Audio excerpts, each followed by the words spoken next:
Here at Classic Legends, we take our history and legacy very seriously.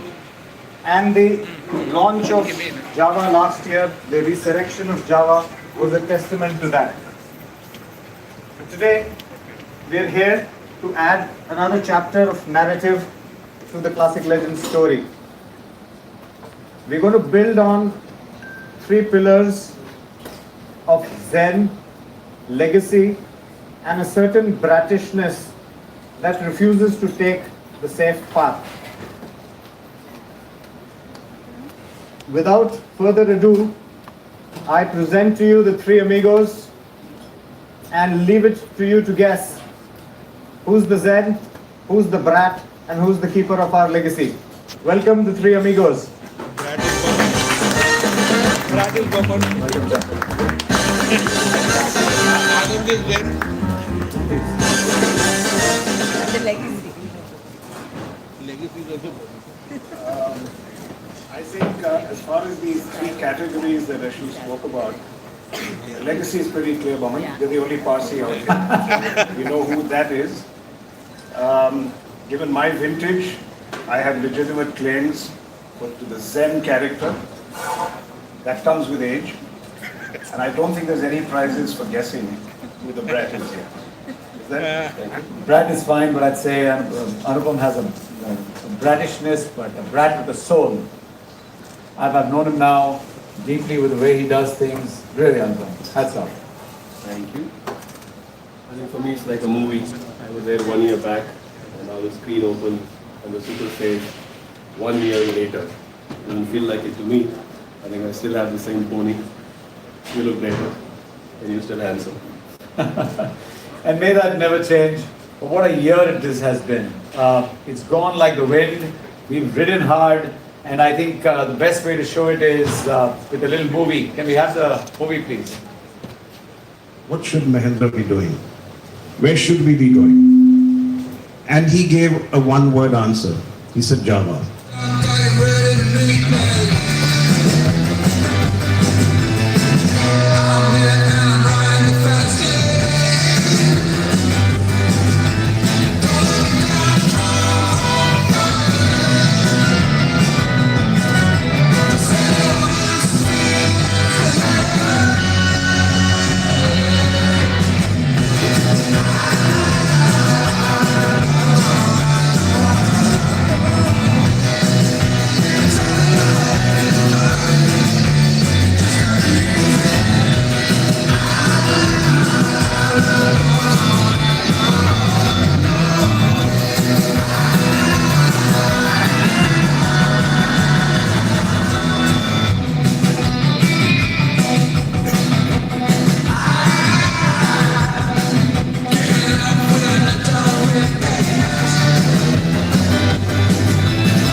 The legacy is passed on, I guess.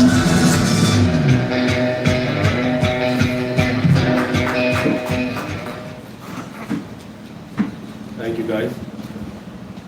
I think sometimes the clips and the movies like these make things look better than they are. Frankly, when I look at this, I sometimes wonder, should I have planned better? I know you will be questions about deliveries and numbers. Should they be 100 dealers? Should they be more? I still get calls from customers that they are traveling 100, 200, 300 kilometers to the dealership to get a bike. I hear about deliveries and I say, maybe I should have planned better. Maybe I didn't do justice to the brand. Maybe this brand deserved a larger number, a larger preparation. So yes, we're gonna take that on. But yes, that makes me feel bad once in a while. Hey, Album, I think you should take it easy. I can only say this, if my dad was around today, he'd be such a proud man. We've got the Java on the roads, and the Java is really rocking it, right? And we need to look at all that we've done in the last 1 year. It's been fantastic. I think Roman's got a point here, Anupam. You are frankly what I would call an unreasonable man. Yeah, copy. And I mean no offense. Copy. If I have to quote an old playwright, I would quote him, I'll paraphrase him if I have to. He described a reasonable man as somebody who tries to adapt to the world around him. That's the reasonable man. The unreasonable man, however, tries to make the world fit his ways, and he persists in that. But think about it, all progress in the world comes from unreasonable men. So I start with a compliment. And Anupam, the other thing that the other thing that we've done is we've also helped the Java Yazdi clubs around the country kind of, reignite the spirit in them. We've taken the price of old Javas and Yazdis up. The other day I was driving past, Anand, and you should hear this. I was driving past and I saw a Yazdi riding next to me. I put the window down and say, "Hey buddy, that's a lovely bike. Where do you think I can get one? And what do you think I'd have to pay for one?" He says, "Listen buddy, for 1,25,000 I'll try and get you something like this, but the rest is up to you." So I think it's been fantastic. So that's an unreasonable outcome, Anupam. When you started, we had 9 months of bookings. You had to close the online bookings as a result. I had to even tell my relatives, "Please wait, you're in queue." You told a Parsi relative? So I think I agree. I think we did a lot of unreasonable things, and I thank my team, which is amongst you here. I gave them an unreasonable target because the booking was so good. That can you open, or you should open, or you will open 100 dealerships in 100 days across the country, 83 cities. I knew that was tough, finding people, them finding places, then we doing it up in a particular way, the way we wanted our brand to be represented across the country. But I'm happy to tell all of you, and I think most of you would know, that we are represented today by 110 dealers in 85 cities, and we have a demand for many more. By many more, I don't mean a few tens or a few hundreds. Actually, we have the money for more than 500, for people willing to put the check for more than 500 dealerships. But I don't think so we are doing. But yes, a lot of unreasonable things happen. We rolled them out, and not only rolled them out, I think we did win probably every award in the category of launch. I think Ashish, do you want to prompt up the awards? I probably don't know. I think Anupam, just taking on from there, I think first thing was Java became Google's top trending bike in India for most searched bikes and scooters in 2018. Java's won the ET Now Global Award for Excellence in Retail. We got another gold at VMRD for in-store design. Our PR firm has won a gold for the PR strategy. We've also won gold for the product launch event last year. And that just leads me on to talking a little bit about the design piece. And Anand, Yeah, if I may, can I pick up on design? There were awards, as you mentioned there, and allow me a little philosophical reverie, if you will, about design. And in our group, and I see some friends here, Rosbe's here from the Mahindra group. A couple of years ago at our annual leadership conference, we met in Milan, and I focused only on design. My theory is that in a time when everybody is talking about the fragility of companies, what's their mortality rate, what's their half-life, how long are they going to survive? My personal belief is there are only two things companies can do to be anti-fragile. You either produce products or services that are things with meaning, that have purpose. That's why people will want to buy that product or service. Or you build things of beauty. I think beauty is timeless. People will always want to buy something beautiful. So what actually makes me very happy, Anupam, what you and the team have accomplished, is that frankly, every time I look down all the social media and the reactions that are coming, one thing is unequivocal, one thing is unambiguous, and that is your bikes, Jawa 42, the 90th anniversary, they're stunning. My salute to all of you. And well, that does deserve a round. Sanam, you should also be happy to know that these bikes are not only pretty looking, they're very tough. For those of you who are on the Ibex Trail, anyone out here? Well, on the Ibex Trail, Anand, we rode those bikes through mountainous regions, through the Himalayas, through absolutely arid deserts. Thanks for emphasizing I wasn't there. So we rode through all of that. We rode through knee-deep water. We just kept going on and on. The bikes just absolutely took the entire hilly regions, roads up in the mountains, places where there were no roads, and we rode through everything just brilliantly. The bikes just took it all on, and they just went for more and more and more, and it was a lovely experience. The ride was just beautiful. Right? I think we should show it to the right. Sorry, you guys. Guys, can we have the... Samit Pani de Samit. When my team told me that they want to come to Leh, my call was no way. For me, Ladakh was a no-go. Then we restarted again. We thought, if we have to come, then how? What we want to do is bike by bike, ride by ride, how much we can give back. Which is why we wanted to establish the Java Nomads concept, whereby when you travel responsibly. It's a small start, but every step leads you forward to what can be achieved if all of us would work together on this. So I would say, I would measure the success of this company by how much we are able to give back.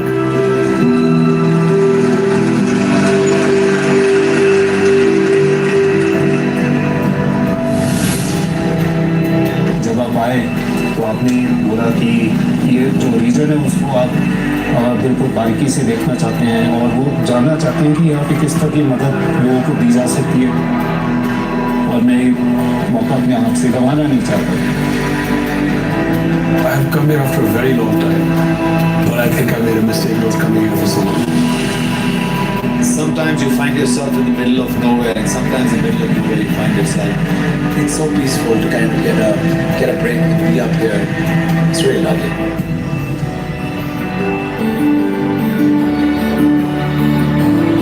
It's actually a damn good life, yeah. Coming here and herding sheep and like going to sleep, looking at the stars. What an awesome life. I think this is a mistake, man. It's so beautiful. The food, the music, the people. I never realized the different regions, the different cultures, the similarities and the differences, the layers. This is magic happening in front of you in a lifetime. I wouldn't have stayed like this. As a person from this region, I invite everybody to come and experience Ladakh and probably respect that in this world there could be people who could be living different lives, living in different realities than yours. That would be nomadic in the true sense. If we can create awareness, talking to more people, taking more people with us, exploring new cultures, living new experiences, giving a helping hand if we can, and taking back only memories. That's what makes us truly happy. And I think this is the start of a beautiful journey for all the Jawa family.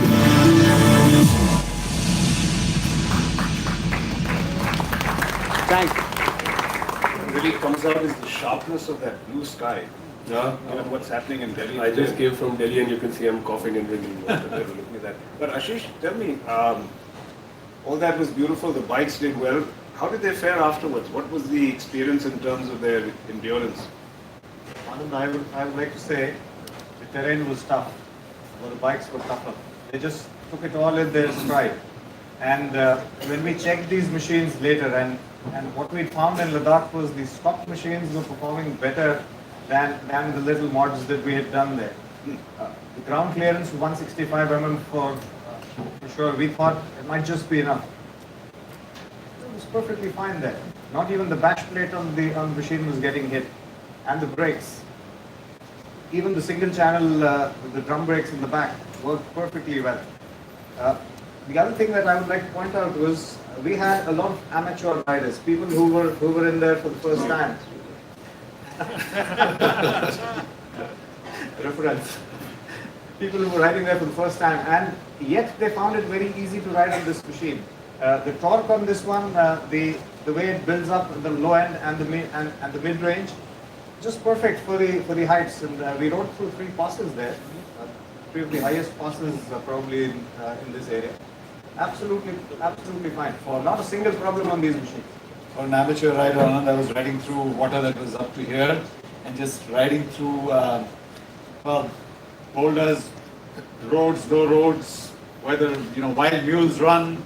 It was just fabulous. The bikes were just performing beautifully, and every time I saw a little patch of water, trust me, I just took off from whatever path I was on and tried to cross that and come back in.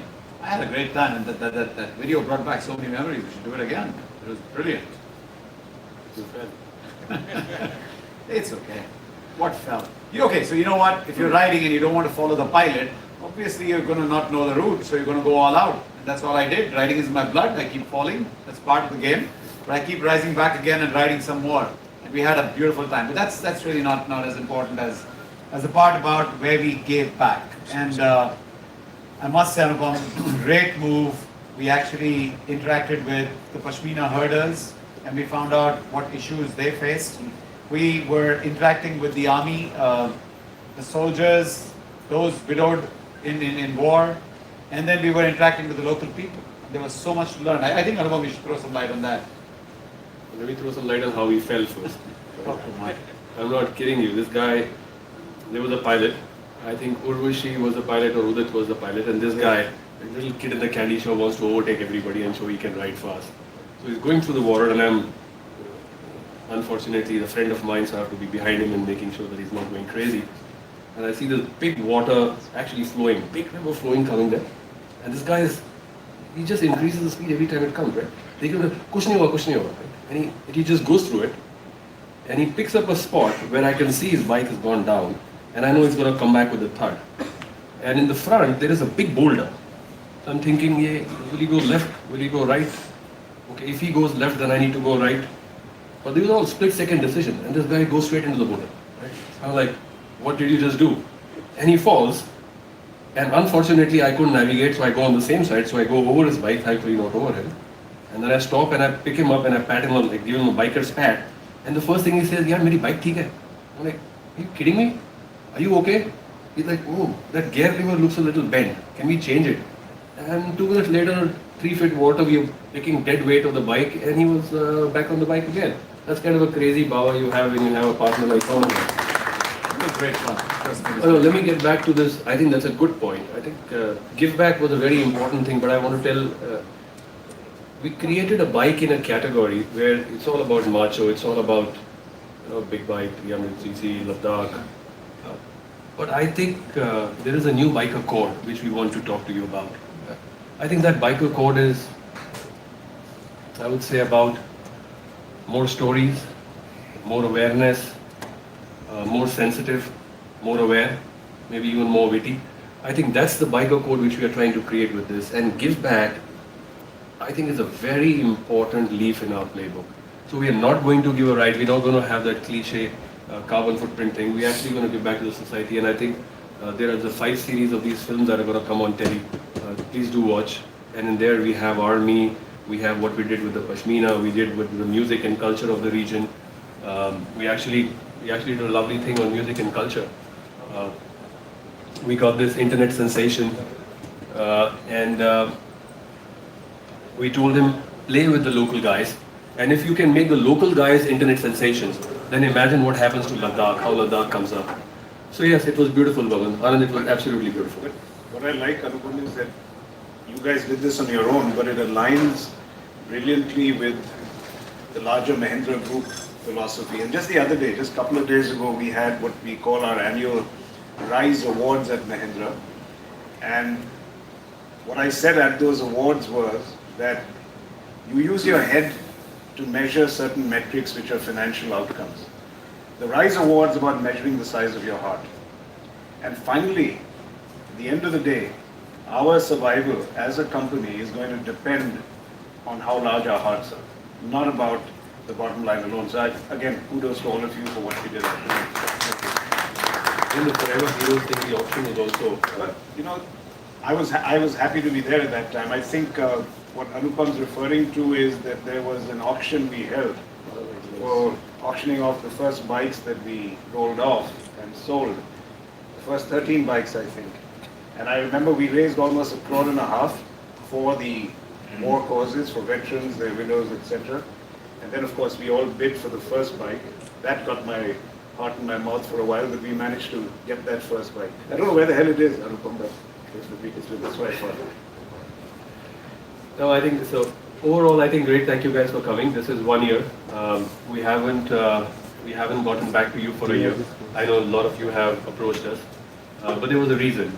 And I think all of you, some of you would ask the questions about what's happening to production, what's happening to delivery, what are the numbers. While you have your, we will have a Q&A and we can talk about it. But I just wanted to give you a context and just take it head on, so that you know our point of view, why we did what we did, and there's a reason. You know, I've been talking to Anand for years about auto, and I used to tell him, and we used to discuss every launch, car, Jeep, bikes, and I used to tell him, just don't bother with the first 6 months. In fact, first 9 months, don't bother. What sells, what are the numbers, what are the bookings, just doesn't matter. The first 6-9 months, put your head down, put your processes in order, make sure that the service centers are open, make sure that if a customer walks into the service center, the parts are available. So yes, we are constrained, I know that. I have parts to either make a bike or make sure I fulfill the SLAs at all my service stations. I can't tell a guy walking into Tinsukia that, buddy, I can't, oh, you fell, or there is a scratch, I can't do it. The tank is available in the Bangalore dealership. That doesn't work. If you have 110 dealerships, I need 110 all parts stocked up. I need all service people trained. I need to put in my processes, I need to put in my systems, I need to put the logistics right, I need to put the customer experience, the PDCs, everything has to be done in order. So to me, the first 6 months was, why are you asking me? You know, I'm playing with the color model variation, I did a booking online, my first bike in this color goes to south, the second bike in this color goes to northeast, the third bike in Java of this color goes to west, and we were being honest. We were being honest in fulfilling the way this delivery was supposed to be fulfilled. And then I was also asking myself, why are you asking me a number? How does it matter? I mean, some people ask me numbers so they can take a call on the stock of a competitor. How do I care? Some people asking me numbers because pink newspapers sell because of numbers. Really? For me, it's more important that the customer is not anxious. Right? The customer, when he sees, oh, the production number is X, oh, my number is 19,484, my number is 29,000, my number is 56,000. Oh, it'll take 2 years. No, Baba. Production ramp-up doesn't happen like that. We are doing it, the ramp-up happens, it's not linear. That's the beauty of production ramp-ups. Once you start aligning the systems into place, it is a non-linear. Let me also set the fact that people are asking me capacity. Remember, we are making it in a gold-plated factory of the one which we already had, which Mahindra took from, and then they refurbished it. It's a brilliant factory, and very soon I'm going to invite all of you to come there. And remember, the factories are not made for 5,000, 10,000. You have a paint shop which has a minimum capacity of 500,000. You have machining capacity or the HMCs and the VMCs which can churn out thousands and thousands of bikes a day. But it's not about that. It's about the 3,000 parts guys I have. It's about integration of those parts. We had a designer from Italy, we had engineers from Austria, we had engineers from UK who had given this. And we really wanted to get this right. You may have heard things about, you know, one rust here or one rust there, but I can guarantee you none of you have heard anything about safety, about reliability, rideability. So imagine a bike that comes after so long time, gets launched in a record time, opens dealerships in a record time, and we are fulfilling our customers. And there are so many happy customers. Unfortunately, you know, the internet is such a lovely thing that it blurs the distinction between malice and complaint. But we called everybody. Right? And some of the people I'm telling you, we call and we figure out that, hey, what happened? You have written your Java, what happened to your Java? And you figure out he doesn't even have one. Hey, what's wrong with you? Oh, I just piled on. I mean, so we understand all that. But I think we're ramped up. The factory is fully queued up. The deliveries are on time and we fulfilled our promise. We said any bike booked before 25th of December last year, we're going to deliver it before September, and we did. Yes, we added dual channel. We listened to the customers. We added dual channel. Did that throw a little bit of the capacity left and right? Yes, it did. But is this about, as you rightly say, is this about this first month, first 6 months, first 9 months? No, I think so. Yeah, maybe I'm unreasonable, but I think you have to. So I just wanted to give a point of view from our side. And whenever I used to go bike, I used to get a full understanding from both of them, because I need to figure it out, because these are executive decisions. Let's pump it out. And if the bike gets repaired 5 days later in Tirunelveli, who cares? No. So we are listening. All I want to tell all of you is that we are listening. We are listening to all the feedback. I can tell you we're making a very earnest effort to make sure that the quality of the bikes are perfect. Yes, I understand there was some rust, things that went up. But if you hear the numbers, I don't even know. I can talk about the numbers. I think what tens of thousands of customers happy. Less than 100 customers who had issues on rust. We killed that pretty much straight away. We had people talk about the rear brake noise. Not only did we get it fixed at dealerships, but we also made efforts at the factory to get to the root cause and correct that piece as well. As you said, no performance or safety issues at all. I think we were also probably a unique company in the sense the first time a CEO writes to customers and guarantees delivery, or I'll give you $500. And we did give to precious three customers. We did give that $500, one for 3 days, one for I think 5 days, and one for 7 days. 6 or 7 days, right? Yeah. So I think I just wanted to set this context that why it happened, what happened, and I hope we have set this record straight. But happy to take questions on this when we open it for questions and answers. You know, the auto business, Anupam, what you said, for those of you who are auto journalists, I think this was not simply rhetoric he was using. I think even in the auto business, we have to learn some lessons like that. And without taking names, there are new entrants who are coming in. And again, the whole mentality is what's number of bookings, how much can I pump out? And then you're going to have troubles. I think even as an auto industry, we have to get focused on the long term, build the culture, build reliability, rather than get out and try to use testosterone to show how many numbers you pumped out. That's a good point you made. I think we should keep, raise a toast to great riding times going ahead as well. Toast, you got some booze here? I hope you haven't got any champagne in it. I can't give them to drink right now, otherwise they're right that we promoted drinking and we riding. stand for no drinking while riding. No drinking while driving. Here's a toast then. Yeah. Thank you guys. Thank you for coming. Thank you. Thank you all. And what's next after the toast? So I think the reason why we have called all you guys here, actually again conventional wisdom would tell me, don't do it. Hold on. But when did we ever follow conventional wisdom, right? So guys, we're gonna show you a movie, and I think that will cue up for you what is gonna happen next. So can you play the AV for them? Nazi Germany had an iron grip over the capital city of Prague in the 1940s, and it was around this time that the rumor started of a man dressed in black that moved in the shadows. We do not know his identity. Even the resistance had no idea, although it was clear that they had found a new icon in a man who was later known to be called Perak. This blurry figure gave the people of Prague self-belief and helped them garner their strength at a time it was needed most. The German troops tried to capture Stock and fire at him, but it made no difference. A bullet was a trivial thing to Perak.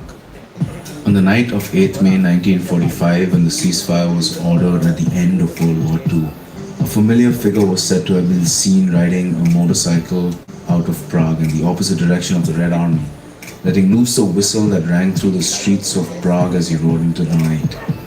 The world is still waiting for the day he's going to drive back in.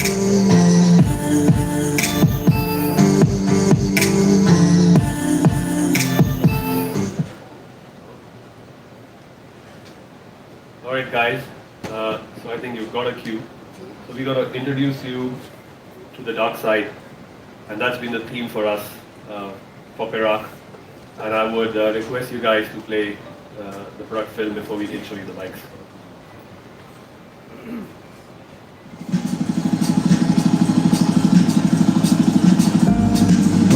This is my world. Far away from the blinding lights. Miles away from an open sign. Hours away from the one light. The darkness may not look like much, but there's much to see. more than just the shade of the sky. It's a feeling that lives inside, where the chatter goes to sleep and the opinions go to bed. All that's left is a low hum. It really clears my head. The darkness, it washes over me as I ride beside it.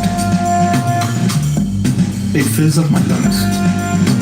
It courses through my veins until I feel whole again.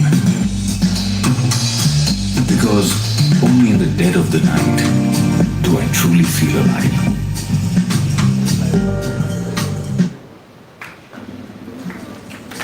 All right. Then you get the bike side. This is my world.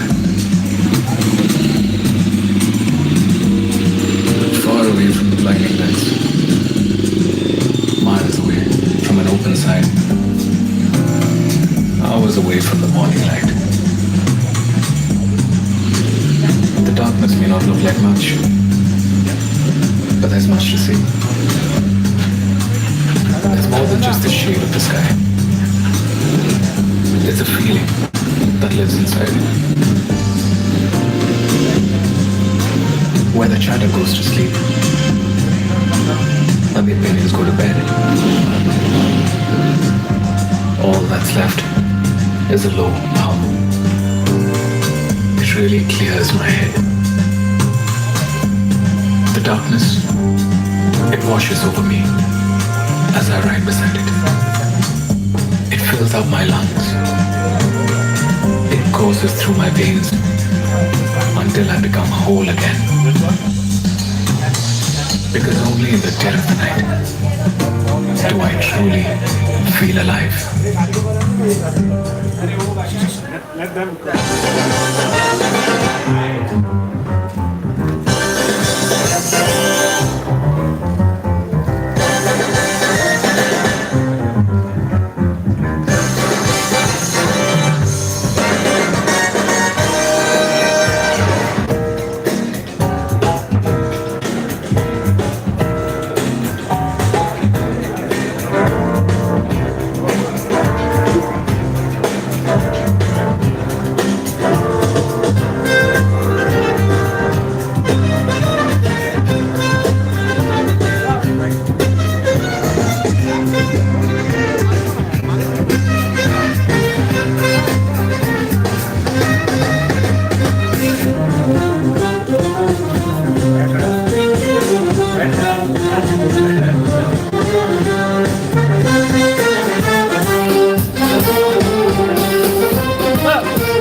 थोड़ा पीछे ले ला पीछे।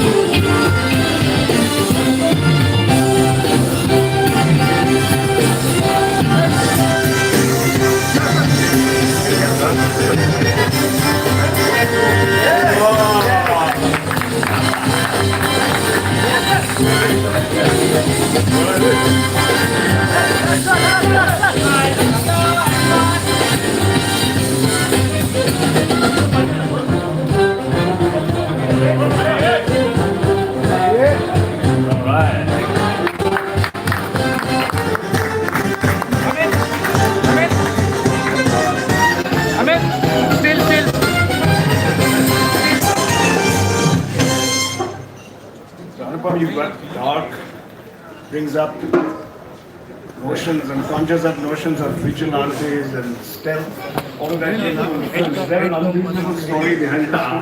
Yes, it is. I think most of you, I think I alluded to it last night. So I don't know whether you guys know. When finally the 42 was designed and Jawa was designed, my favorite quote used to be, it's such a beautiful, it's an open canvas. People can express themselves and do whatever they want on the bike. In fact, I often say, the simplicity is very complex. We made a simple bike, but it takes a lot of complex thoughts, a lot of complex systems to come together to make that simple beautiful. Right? So it was it.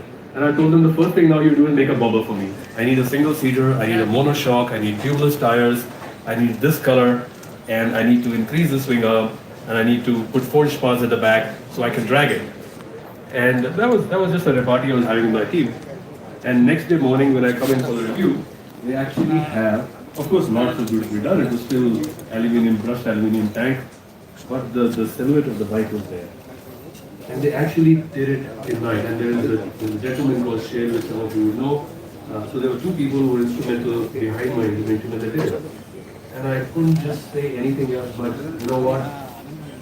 This has to be productionized.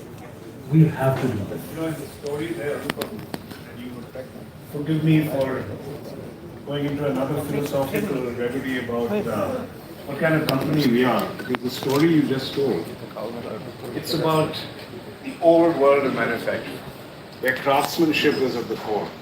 We first built things by hand, the machines followed after that.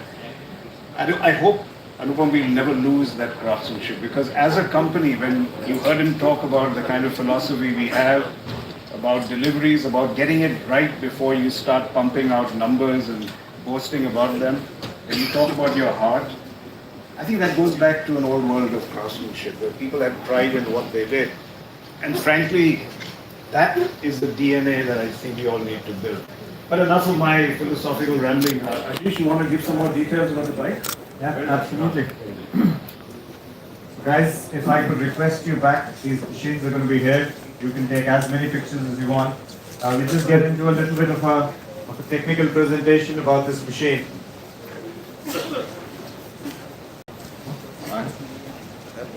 Can we please roll the presentation?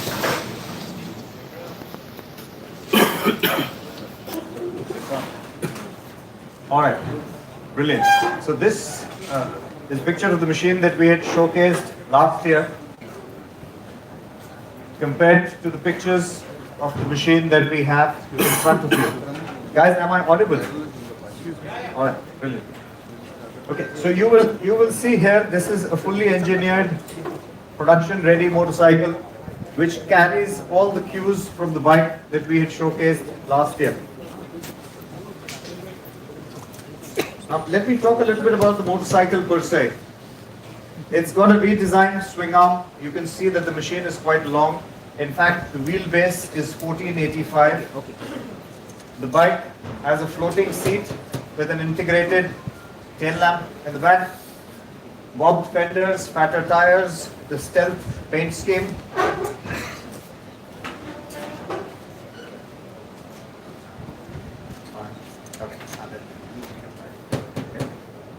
So, right, stealth paint scheme, I think the dark theme of the machine is pretty clear. I wanted to talk a little bit in terms of the technicalities of the machine. It's one of the longest wheelbase motorcycles in the country, and yet it handles beautifully. How does it do that?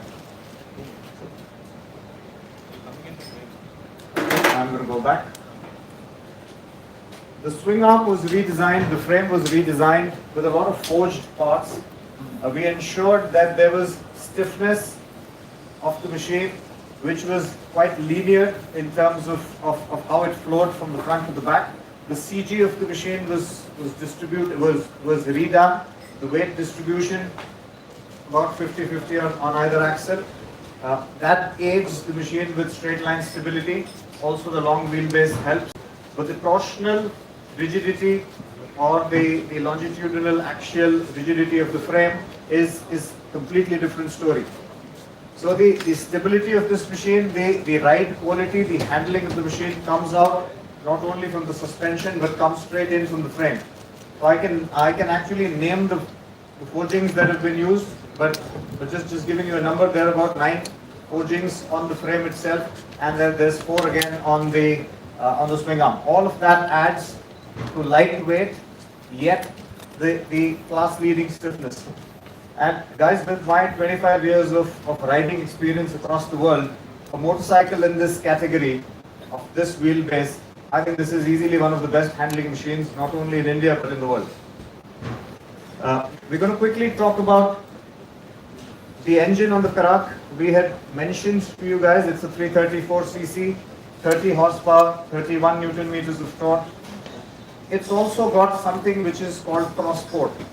So both the exhaust ports cross each other. That aids in the emissions that aids us with the power delivery. But the motorcycle is also BS6. I'm not going to get into the debate of compliant or ready because it meets all the norms for BS6.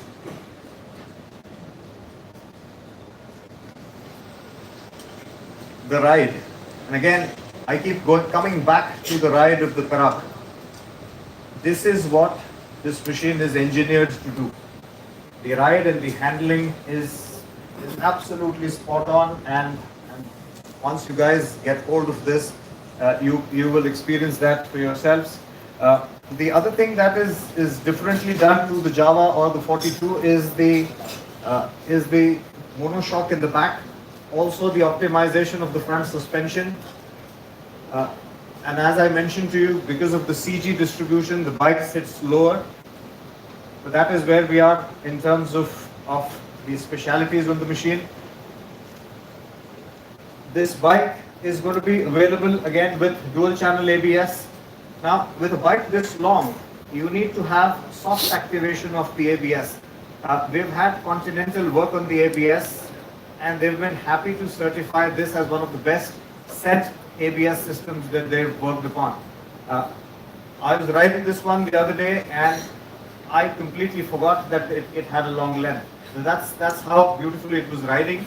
And when I braked, I realized that this was a longer machine than the Java, but yet it was following that straight path without fishtailing. I'm going to talk about that 1G of deceleration. So 0.97 G is what this machine achieves. Again, class leading and certified by Continental for us. So that's in a nutshell what that Perak is and what it's capable of. I'm going to talk a little bit about what are the next steps from here on. So the Perak is going to be going out to dealerships in a phased manner. Because this is a BS6 motorcycle, it needs BS6 fuel. And BS6 fuel availability is what it is currently. So we are ensuring that dealerships have access to BS6 quality of fuel that they put in here. And then these machines will be given out for test rides. So in about mid-December is where all of our 100 dealerships will have these bikes available for a test ride. There will be phases before that where a lot of the dealerships where BS6 fuel is available will start getting them. But by middle of December, every dealership of ours will have a Perak in there.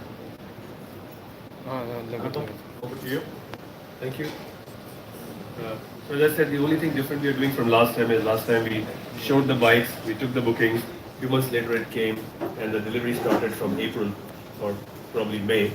So just to put in context, we're just a 6-month-old company in terms of when the delivery started. This time we want to do it a little differently. We want the customers to actually, so bikes are available from tomorrow morning in the places where BS6 is available, the fuel is available. So you can test it in Bombay, Pune. I don't know the cities, I think you can give the list of which cities they are available. But we are figuring out how to go over the regulation. We need to take BS, the 95 octane fuel in cans. Some states don't allow you to carry cans. So we are figuring it out. But as and when the fuel gets available, the bikes will be available. And this time what we want to do is take a bike, take a test ride, figure it out. When all the dealerships have, we'll open the booking, and within 3 months we'll start delivering the bikes. And this time there will not be a wait. We'll take bookings only for 3 months. Every 3 months when we close, when we get the booking, we'll close and we start again. But I think now, as I said, this is a separate production line. Or maybe I didn't. This is a separate production line with Java and Java 42, so that doesn't hamper the production of those 2 bikes. And hopefully, this time a little bit less angst on delivery, and we'll get trolled a little less on Twitter and all the other social. So that's what it is. That sounds just like you are unreasonable but hard to argue with. Yeah, but I think, I guess you guys want to know the price? Absolutely. So I think that's probably the only, that's not unreasonable. That's the only thing which I've, so after adding everything, BS compliant, new cats, meeting all the norms. Last time when we announced the price was 189 for BS4, which we delayed because of deliveries. So this bike will be available and we hold the price at 1,94,500. So a fully compliant bike with only 5,700 rupees more than what we said. So 194,500 ex-showroom. Bikes will be available for test ride from tomorrow. So all of you, please go ahead and start having that test ride. Mentioning when do the bookings open? Oh, sorry. The bookings open on 1st of January. and the delivery starts from 2nd of April. You know why I didn't say 1st of April. 2nd of April, the delivery start. 1st of January, the bookings open. And if the fuel gets available before that, maybe we'll start giving out bikes in these towns where that is available, maybe even in March. And if we do that, we'll probably hold a surprise on the pricing. We'll stick to our commitment. But as of now, what you take back home is 1st of January booking, 2nd of April delivery starts. Bikes available for test rides from tomorrow in places where there is BS6. But in the next 15 days or 20 days, all across 100 showrooms, of course, rides depending on the fuel, but it will be available there. So that's the thing.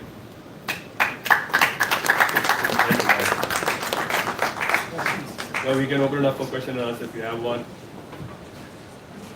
Sure. Hey, hello.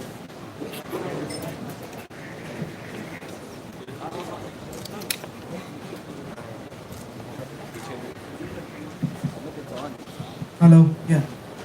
Dhanil this side from Motorbeam.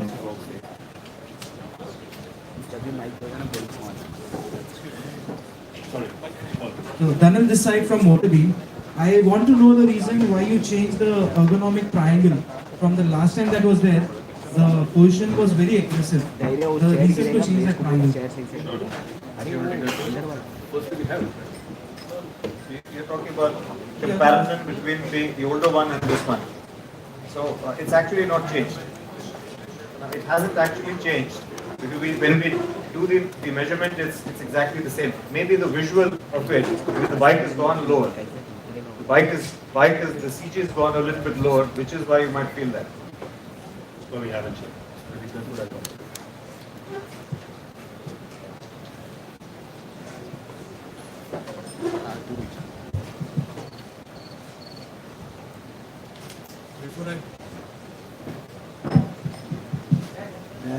Before I begin with anything, congratulations on this spectacular. Mic a bit closer. More closer? Yeah. Before I begin with anything, I'd say congratulations on this motorcycle. It looks absolutely stunning. Thank you. Thank you. Quick question, since you mentioned the CG is lower, is there a change in the ground clearance also? Nothing. Thanks a lot. Not from last time. Okay. But what has happened is, from the Java, if you look at it, yes, it has. From the Java or the 42? Yes, it has. This machine is lower than that. What is the number effect? So this is 145 mm as compared to 165 on those two. Thank you.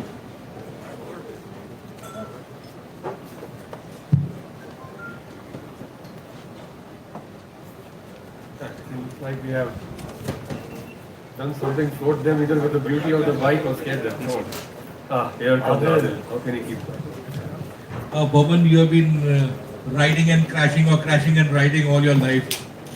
How are the falls compared to the earlier two-stroke vis-a-vis the new bike? So let me tell you, thank you for the question first of all. I started riding again after I think about 15 or 17 years, right? And I must tell you, it was like a fish takes to water. I just took off on those bikes and every single day, Udit out here, who was leading as the pilot, used to keep telling me, hey Boman, you know, I got to keep the whole team together, ride slowly. And I said, don't worry about me, worry about them. So it's like riding is in my blood. I will just put myself on a bike and I can just keep riding forever. The bike was absolutely brilliant. I think Ashish allured to it. The stock bikes were riding brilliantly. And I think Varde out here will also tell you the same thing. He was riding, you know, he was my inspiration in parts. He was jumping off in places and stuff.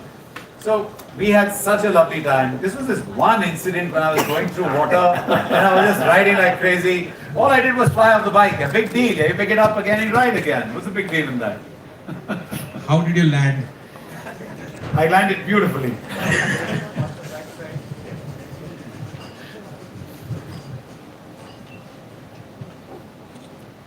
Okay, I guess we have one-on-one. Oh, sorry, we have a round table. So if you guys want to restrict the questions to that or anybody else? Picture we will give you.